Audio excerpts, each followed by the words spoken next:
The first week of classes, my sister got the call she had been waiting 26 years for.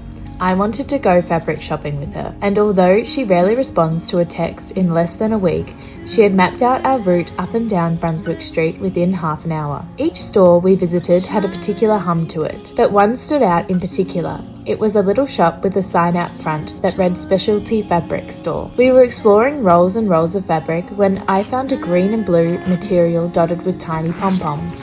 It reminded me of some rock pools on Portsea Beach we used to explore as children, jumping between rocks, careful not to disturb the tiny creatures that called the slime-covered seaweed their home. When I exclaimed at how perfect the fabric was, the lady behind the counter looked up and smiled. She was quiet and reserved, but I saw the smile as the perfect opening to ask about the difference between knitted and woven fabric. She sprang into action, holding up different fabrics and pulling them taut so I could see the structures. When I explained my project, she grinned cheekily.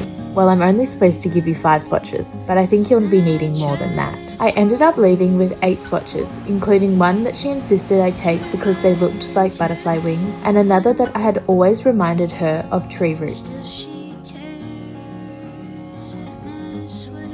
Following a series of synthetic dyeing experiments in class with Michelle, I decided to explore natural dyes for my own wool. After consulting a few YouTube videos, I selected cherries, spinach, blueberries, and coffee to transform my white alpaca wool into a palette of reds, greens, blues, and browns. I steeped the coffee grounds and cooked the other ingredients on the stove. After about half an hour, I added and divided the wool to each pot, all except the blueberry dye that had caramelized on the bottom of the pot, requiring an extra half an hour, some vinegar, baking soda, and a second attempt to salvage. I began with the cherry wool, removing each piece, folding it into a ball and untangling the knot, and hanging it on the clothesline to dry. With my hands a little burnt and heavily stained, I was initially disappointed at how light the cherry wool appeared, but as I continued to hang each piece, the subtle yet natural beauty of the palette emerged. After each bundle was swinging in the afternoon breeze, I felt a profound sense of pride in my craftsmanship and a deeper sense of intimacy with the work than I had experienced in class. I felt a real sense of ownership through my tacit engagement with both the process and the materiality of the work.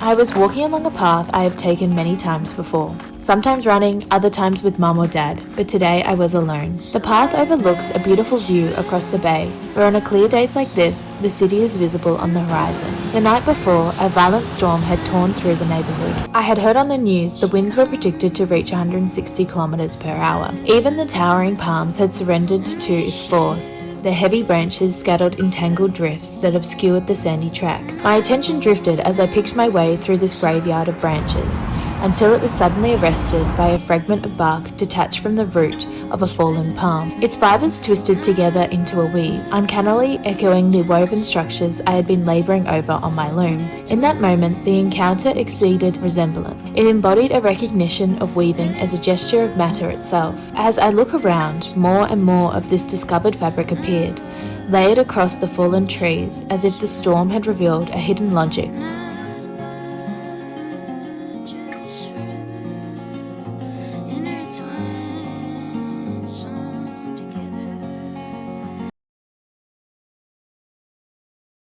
When I found a green and blue material dotted with tiny pom-poms.